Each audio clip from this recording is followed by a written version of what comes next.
The sun has left and forgotten me. Your stories don't define you, but how you tell them will. Hi, I'm Sarah Elkins, your host and chief story maker at Elkins Consulting.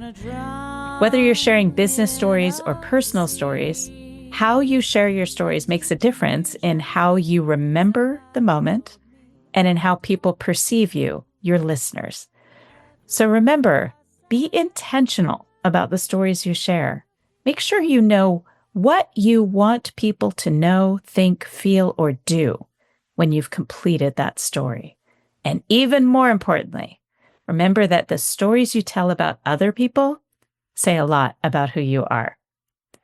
Today's guest, Jimi Gibson, is somebody I know you're going to find interesting over the next few minutes or 40 minutes or so, listeners, partly because he does storytelling for a living, but it's a different kind of storytelling than what you've heard me talk about in terms of personal stories. So, Jimi, let's just dive right in here. I'm going to ask you to share something about yourself that most people don't know about you. And I do that so that we're not stuck in one moment of time defining you by one aspect of your story. So tell me, do you have something in mind? I do. I've listened to a couple of the episodes. I love your podcast, and I was thinking, what could I share? So I was a weird kid, and it's going to sound weird to begin with, but then I'll qualify it. When we got too old for nap time, I have two brothers. I'm the middle, so I was always the peacemaker trying to navigate that. I think Mom enjoyed the fact that we needed nap time, but we really didn't need it from our age bracket that we were in. But we would go to our rooms, and my younger brother would play games, and I don't know what my older brother did, probably listen to music. He's a big music guy. And before we went to the door closed so Mom could have some peace and quiet, I would get my brothers, one brother to lock me in handcuffs and another brother to tie me to a chair. And then I would spend the next hour practicing how to escape. And I know that sounds pretty crazy, but I've been fascinated with magic since, probably I was 4 years old. I found a little membership card to the mail order Merlin's Magic Club.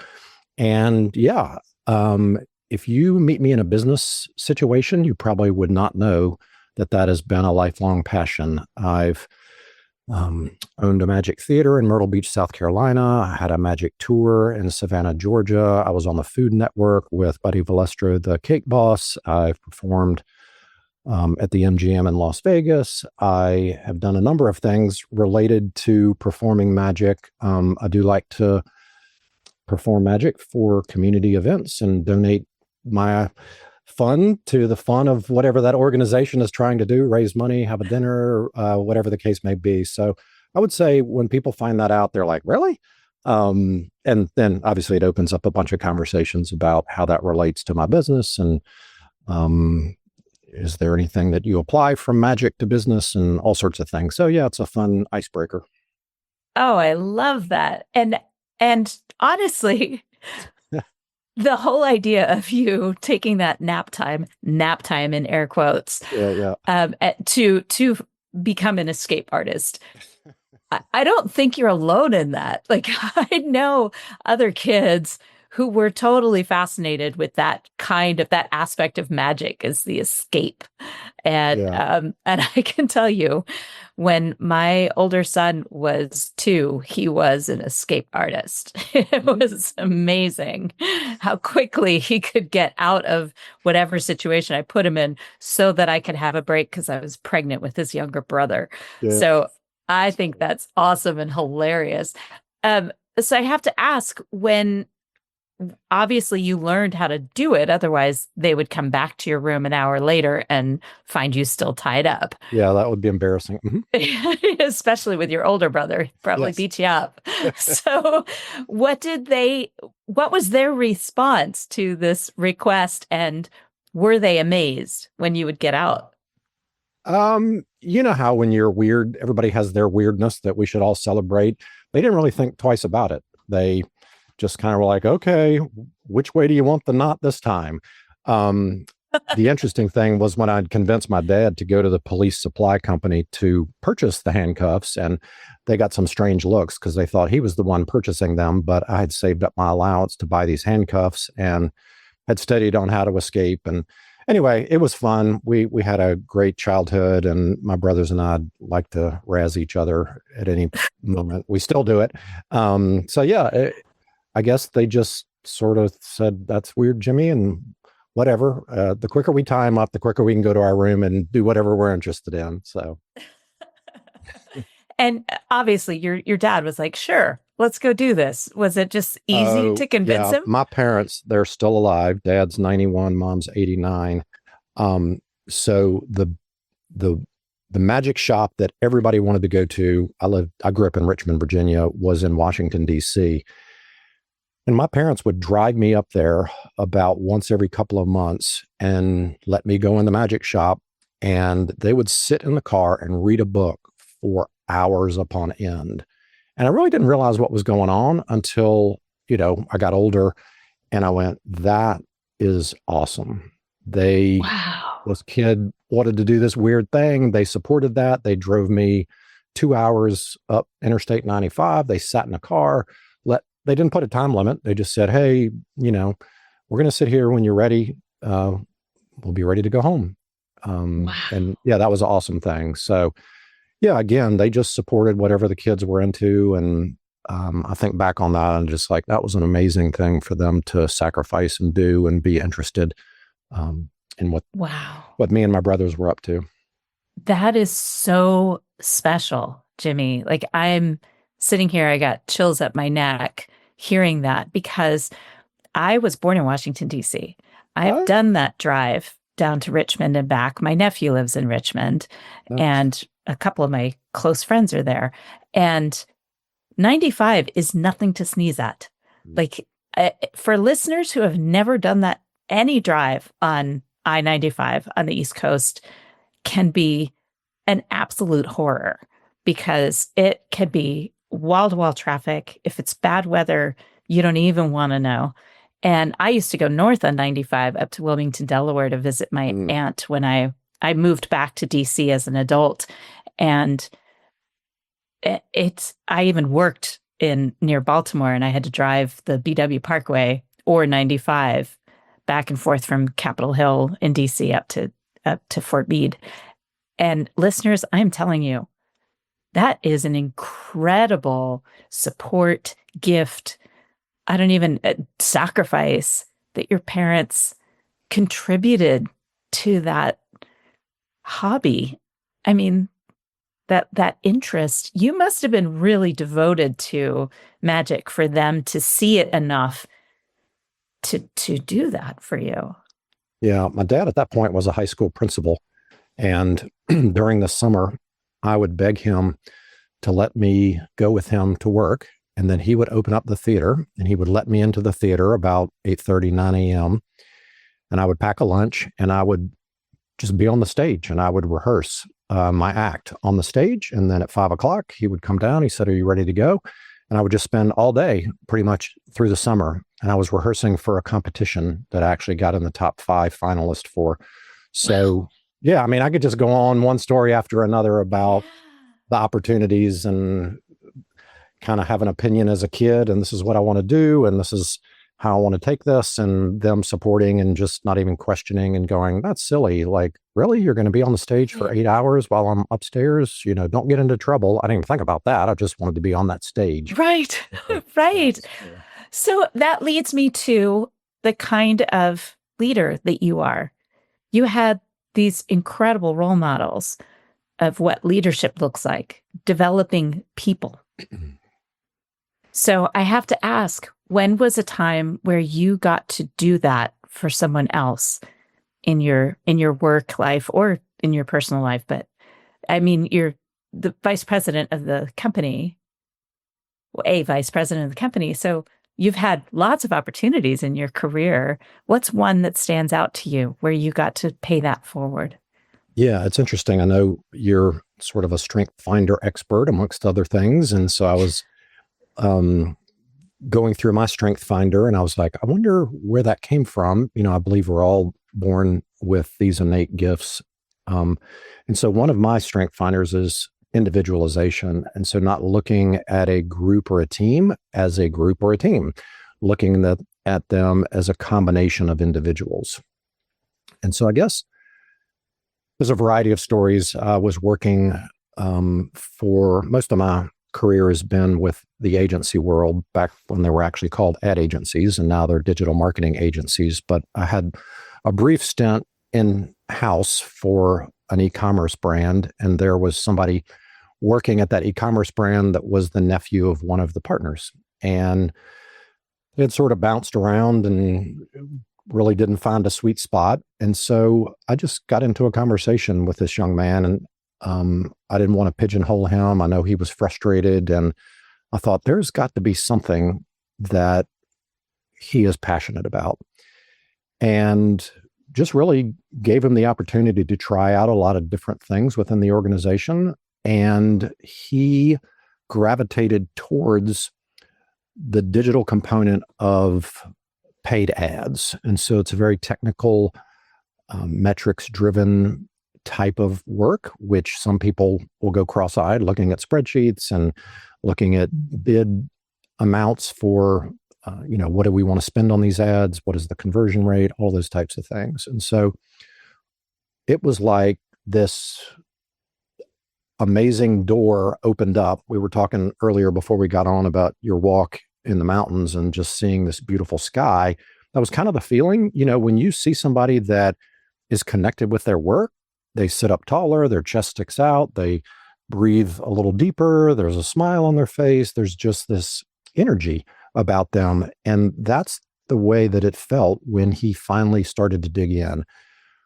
Well, I'm not a micromanager. I think, if you have a responsibility, you're a smart person, we have you here, go for it. And so he started to create plans and processes and all this amazing group of things connecting these dots on something that he had no experience with, but he was just absorbing all of this information and actually became a very valued member of the organization because of that niche skill that he was able to develop once he found that he was, that it matched his gifts and his way of thinking and his personality. And yeah, I would say that's one that sticks out. Oh, I love that so much. There's so much in that story that speaks to you and who you are. Listeners, remember, I said at the very beginning of this, the stories you tell about other people say a lot about who you are. So, Jimi, what I heard there again, listeners, individualization is the talent where this is people that have a keen bullshit meter. These are the people that if Jimi says, oh yeah, that guy's a good egg, you can trust that he's right. They understand motivation, ambition. They understand when somebody is being true to themselves and when they're lying to themselves and to others. People with individualization see the beauty in each individual and what they can bring to the table. And they can also tell when somebody's trying to snowball them. So, Jimi, what you saw in this young man was that I'm guessing part of why he didn't fit in is that in an ad agency, you have a lot of creatives. And very rarely do you have a creative that is also an analytical type person that can pull numbers and patterns and sees the obstacles that they're going to hit. So that explains why he would be bounced around, would be because people didn't understand how his brain worked because it was so different from the rest of them. He was an outlier. And you found he found through your guidance, the perfect fit. And that's just so meaningful. I love that. Thank you for sharing that story. Oh yeah. Yeah. It's, anytime you can do that with somebody, it's an amazing thing. So always look for those opportunities to light people up, help them light themselves up. Well, there's an aspect of awe in seeing somebody else's success. I read last year the Dacher Keltner book, Awe, and he groups different kinds of awe into categories. And one of them is seeing greatness in others. And that's what you're describing. And of course, you said that we had talked about this before I hit record, which was when I had a moment on the mountain behind my house yesterday, which is, I climb on this mountain almost every single day. And I still got up to a spot and looked out and it caught my breath. I went, wow.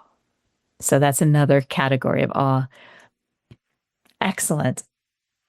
So now what I'm thinking about as this conversation has shifted is what you're doing now that brings this together. So what I'm going to ask is for you to share what you do without telling us what you do.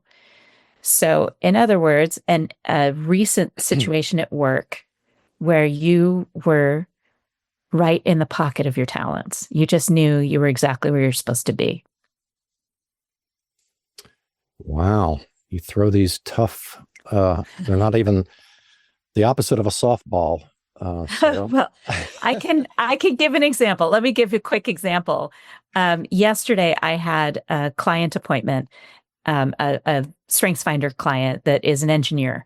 And I looked at his talents before I connected with him. And he has a lot of the charismatic leadership talents that are pretty stereotypical for certain kinds of leaders. But he also has analytical, which makes him a bit of a skeptic. And the fact that he even scheduled an appointment with me was pretty big deal because he's managing a lot of people right now.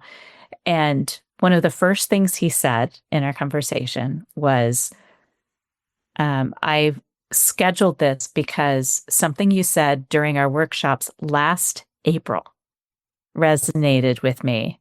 And I wanted to get this one-on-one time with you to talk about my teams. Wow. So he'd been chewing on that for a while. Yeah. So that was one of those moments that I thought, wow, okay, this is the work I'm doing has long-term influence and positive impact. It was just I'm just thinking about it now and feeling a little overwhelmed in terms of satisfaction and comfort. Nice. That I picked the right spot right now. Yeah. Well, thank you for that example. I do have something that sort of landed in my brain as you were talking.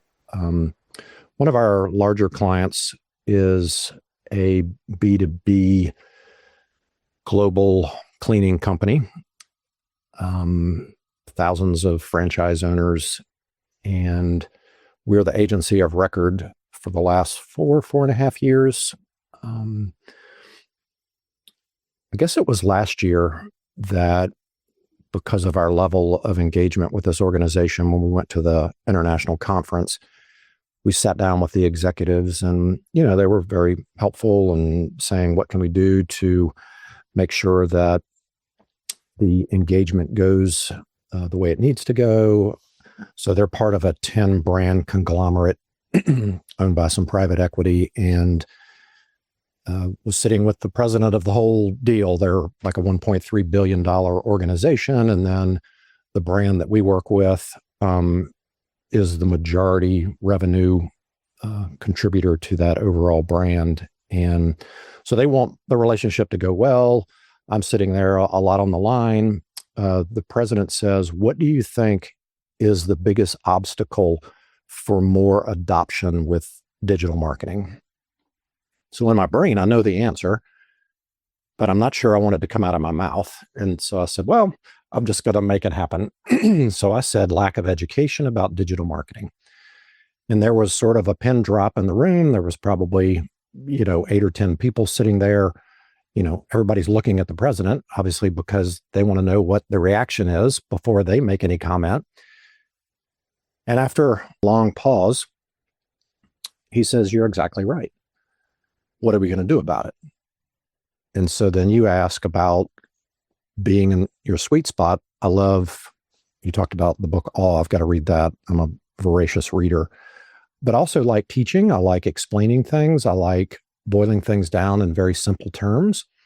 And so it just came out of my mouth. I said, well, we just need to do an 8-module masterclass so that everybody can learn more about digital marketing and they would feel more comfortable in conversations that we'll have about how that can grow their business. And he says, great, let's do it.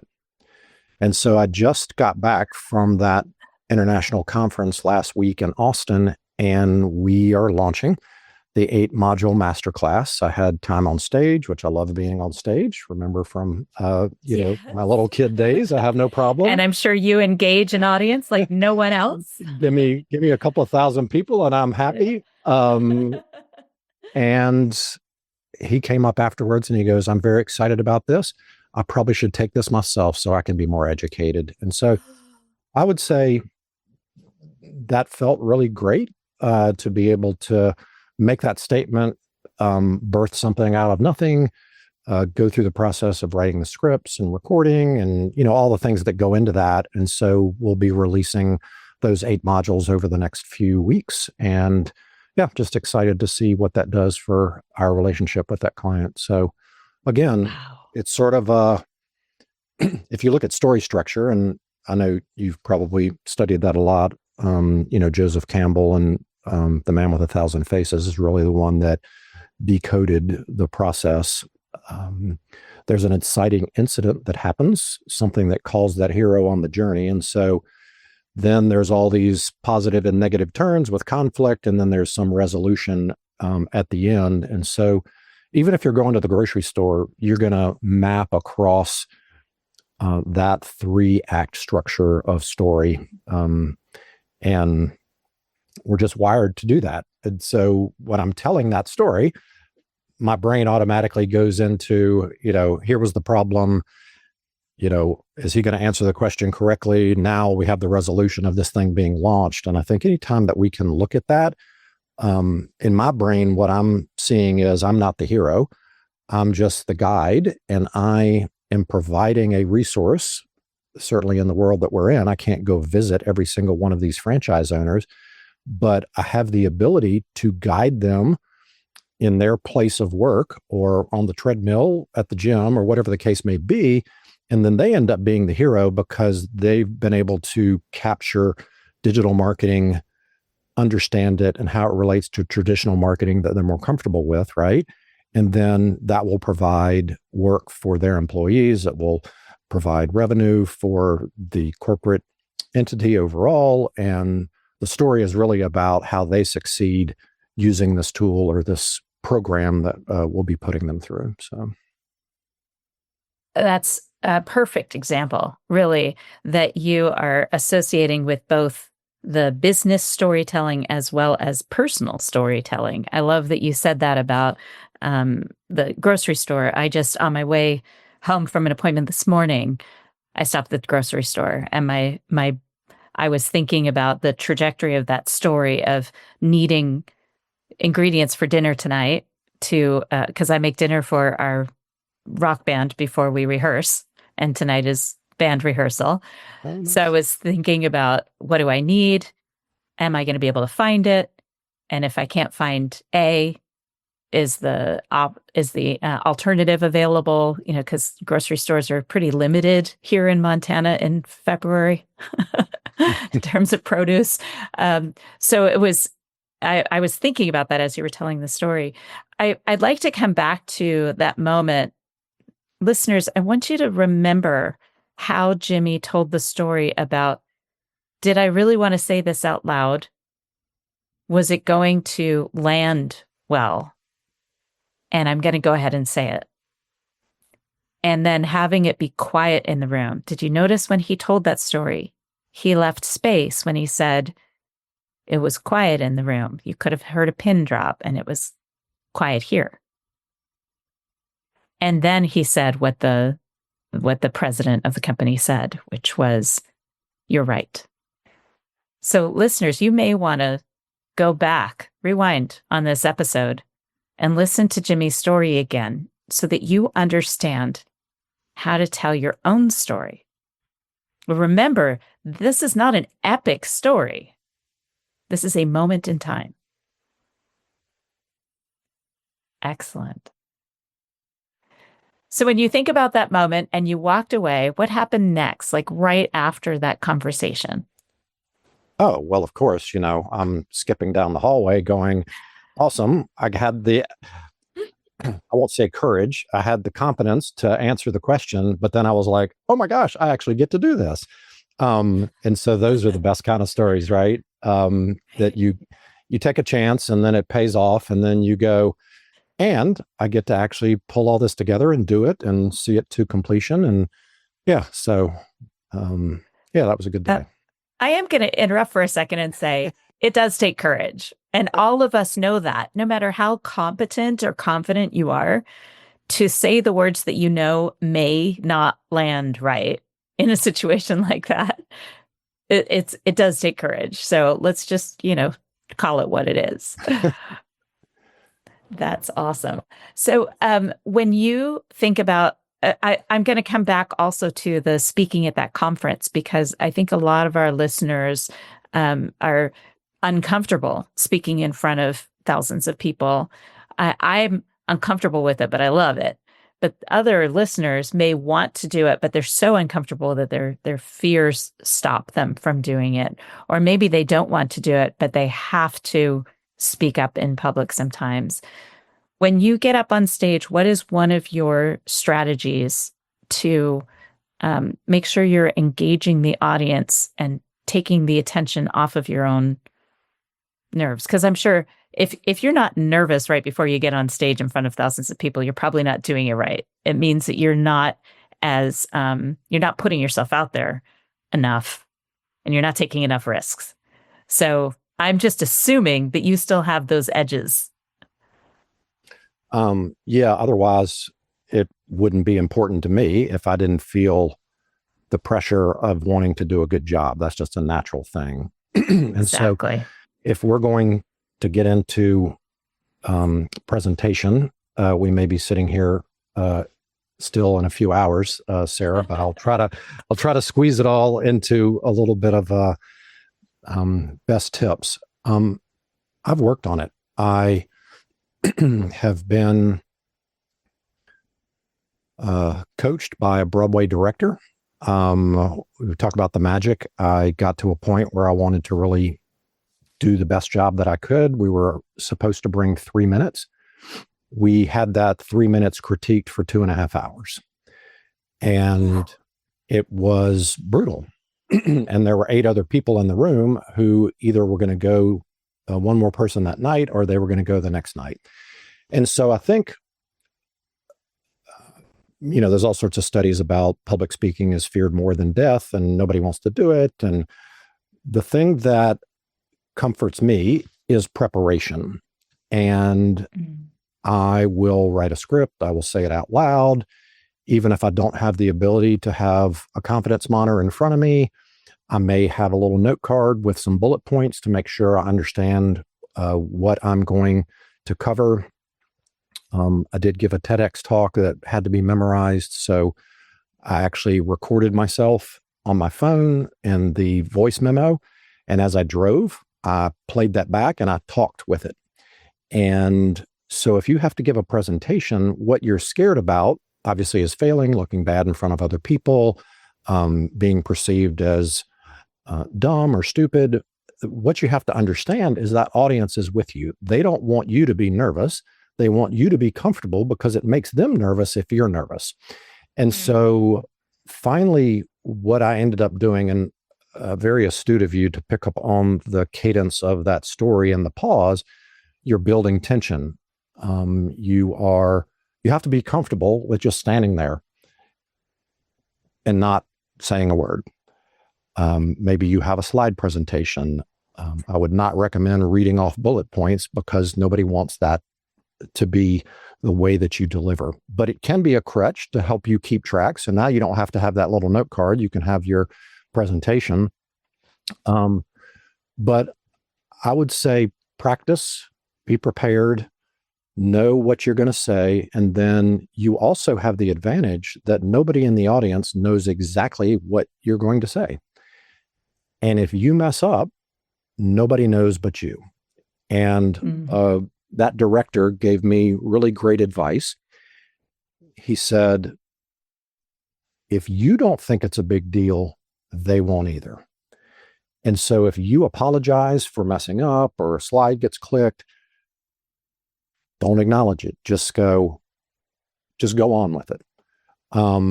And the other part of the training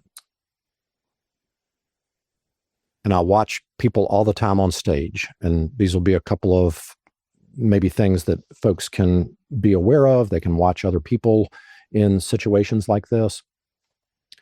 The more you pace on stage, the more you're diluting the importance of your message. So you need to plant yourself.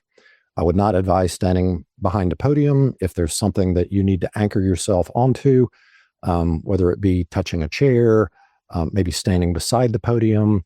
You just don't want to keep pacing back and forth. You also want to wear shoes with a heel, because if you don't have a heel on your shoes, there's no way to anchor your body. You can't feel that. If you have a heel on your shoe, you can anchor your heel. Don't stand with your knees locked, or it's a possibility you might pass out, right? I saw that when I was in high school, college, and choir. Mm-hmm. Shift your weight on one leg or the other. It gives you a more dynamic feel. And then as you talk, you hear all the things about imagine them in their underwear, look at the back of the room. I would say all those things are bad. Depending on the size of the audience, you want to connect with who is in the audience. Now, there may be lights on and you're not going to be able to see, but pace your phrasing. So you want to look at the audience. You want to pace your phrasing. You don't want your head to wander, like I just told you that your feet should not wander, right? When your head wanders, nobody feels like you're talking to them. So if I have a sentence that I want to say to welcome to the event today, we're glad you're here. There are 3 points that I'm going to cover. So there's basically 3 sections to what I just said. I'm going to look over to the right and I'm going to say, welcome to the event today. I'm going to pause. Then I'm going to move my head and I'm going to look at the middle and I'm say, we're so excited to have you here today. And then I'm going to look to the left and I'm going to say, today we've got 3 things that we're going to cover. And so you're giving the audience a chance to absorb what you're saying. You're looking at 3 different parts of the audience, whether you can see them or not. And it just feels more relaxed. It feels professional. It feels conversational. We have a tendency to talk really fast when we're on stage because we just want it to be over with. And you have a lot of this built up energy, right? Pent up energy. So anyway, there's a bunch of different things, but my goal is however many people there are in that room, if you divide that. So I spoke for 15 minutes. There were, I wouldn't say thousands, there were probably 300 people in the room. I want to try to make eye contact with everybody in that room. So everybody feels like I was talking directly to them. Now that takes practice. You can't do that. Maybe you get your family around the living room and you say, hey, I'm going to practice this 3-minute little spiel that I've got to get. And just practice connecting with people and putting your eyes on them. So yeah, I would say that's the greatest hits of what I could get through in a few minutes. I don't know if that would be helpful. No, that's great. That was all really helpful. Thank you. And it definitely confirms some of what I teach. As a matter of fact, I just finished a 4-session public speaking workshop with locally here in Helena, Montana for a few women. And what really resonates with me is the idea of taking the pressure off yourself and realizing that your goal is your audience learning something. Mm-hmm. And one thing that definitely caught my attention was that the audience doesn't want you to fail. They want you to be comfortable. With all the music performance I do, one of the things I realized when I'd get so nervous before a musical performance, I would realize the audience isn't that discerning. They don't know what to expect. And if I have a flat note, they're not going to notice, especially if I follow it up with right on pitch and the next song is perfect, right? So one of the things that we learned as musicians in our band is don't be thinking about what just happened. Think about what's going to happen.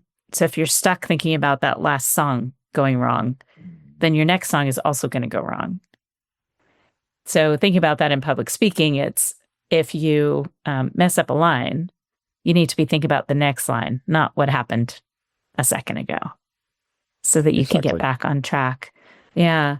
Oh, that's so great. That's really helpful.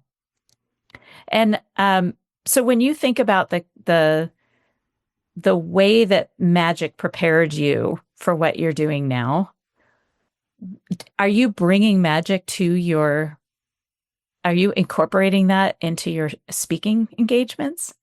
And I ask that because I started incorporating music into my keynotes. As much as I can, I do. Sometimes it's not appropriate for the venue, but I have done that and love to do that, whether it be an object lesson, whether it's to get their attention. So yes, I have done that many, many times. Oh, that's awesome. And when you speak, what are some of the topics that you speak about?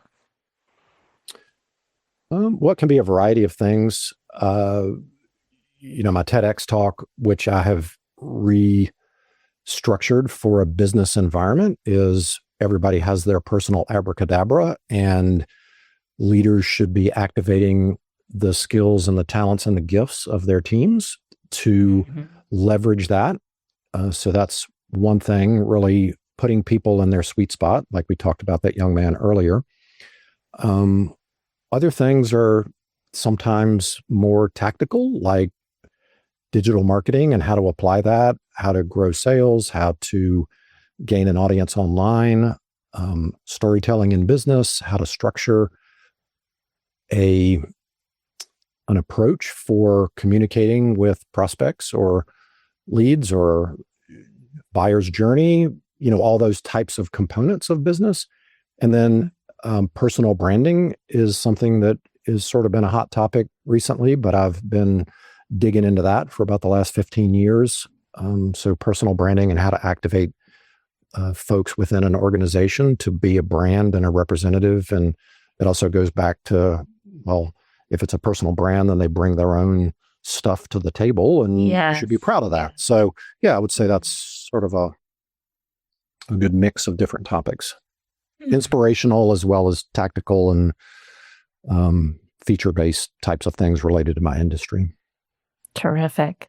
Listeners, we will have a link to Jimi's TEDx talk in the show notes associated with this podcast at elkinsconsulting.com.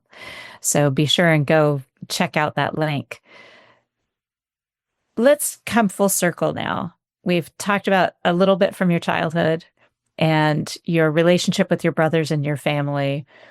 When you think about being the middle child and how you were raised and your parents' contribution to your comfort on stage, because that's what it is really,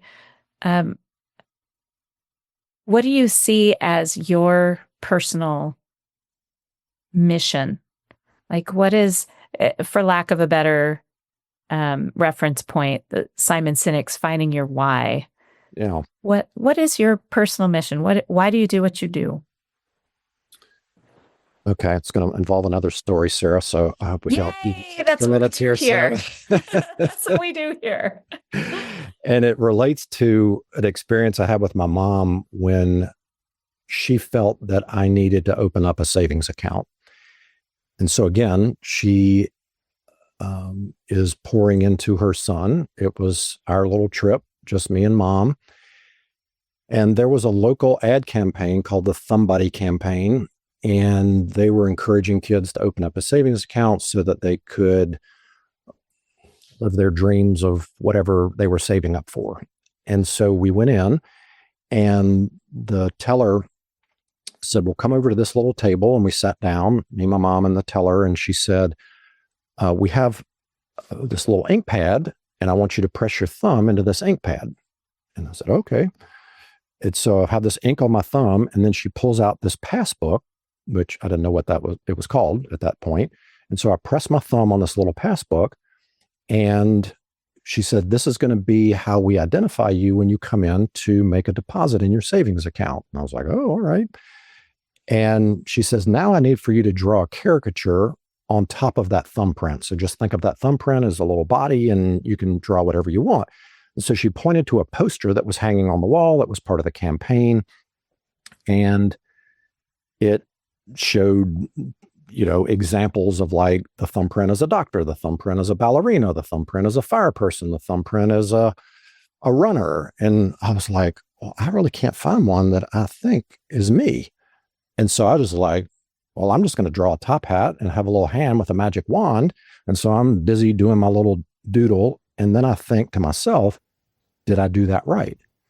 And so I look up and the teller's like, that's awesome. And so then I'm like, uh-oh. So I look over at my mom. She's got this big smile on her face.